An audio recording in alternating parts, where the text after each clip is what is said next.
फिलहाल आपने क्या अपडेट? देखिए, मैंने अभी अपने जब सदन में चर्चा में भाग ले रहा था तो मैंने सदन में भी ये बात करी कि ये एक नया बजट है, एक नई सोच के साथ ये बजट आया है। अगर हम पहले की बजटों के पन्नों को उठाकर देखें तो उसमें इस तरीके की एक नई सोच हमको देखने को नहीं मिलेगी। ग्रीन एनर्जी की और ग्रीन स्टेट की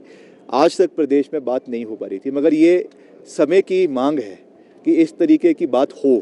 क्योंकि आज जिस तरीके से लगातार प्रदेश के अंदर, देश के अंदर, विश्व भर के अंदर जो आज पर्यावरण में चेंजेस हम देखने को मिल रहे हैं, आर्कटिक ओशन है, एंटार्क्टिक ओशन है, जिस तरीके से उसमें बर्फ़ पिघल रही है, बेमौसमी बारिश हो रही है, बरसातें हो रही है। अब इस बारी विंटर्स में, आपकी सर्दियों में बिल्कुल भी बर्फ़ नहीं पड़ी। तो इन चीज़ों के ऊपर बात करना लाजमी है, चर्चा करना लाजमी है, और उसके लिए एक नई पहल मुख्यमंत्री जी ने ली है। तो मैंने तो विधानसभा के अंदर भी ये कहा, नेता प्रतिपक्ष को भी ये कहा कि आपको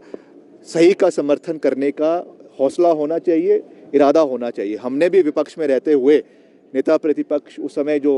मुख्यमंत्री थे, उनकी कई चीज़ों पे हमने भी सरकार का समर्थन किया है। आज अगर मुख्यमंत्री जी ने एक नई पहल ली है, आज अगर ई कॉरिडोर बनाने की बात करी है, आज अगर हाइड्रोजन पॉलिसी प्रदेश के अंदर लाने की बात करी है, सोलर एनर्जी को और बढ़ावा देने की बात करी है, तो इस पे सरकार का समर्थन करना चाहिए। और इसके अलावा जो और भी कार्य प्रदेश के अंदर शिक्षा प्रणाली को मजबूत करने के लिए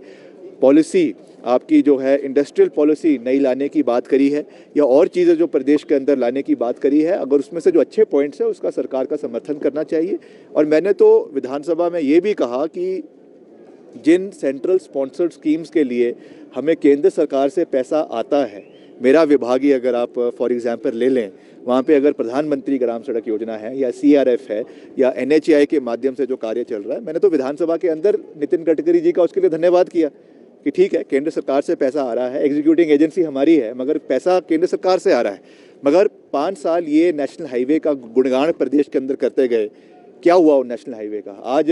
एक भी नेशनल हाईवे उसमें से बनने को तैयार नहीं है, अभी तक उसकी DPR नहीं। पहले तो हम विपक्ष में रहते हुए केवल आरोप लगाते थे, आज मैं ये बात एज PWD मिनिस्टर तथ्यों के ऊपर कह रहा हूँ कि एक भी नेशनल हाईवे की स्वीकृति अभी तक नहीं मिली है। पहले वो 69 थे, 69 से कम होकर 25 हुए, 25 से कम होकर आज वो 9 हुए, अब वो 9 की इन प्रिंसिपल अप्रूवल भी अभी तक केंद्र सरकार से नहीं मिली है। इसके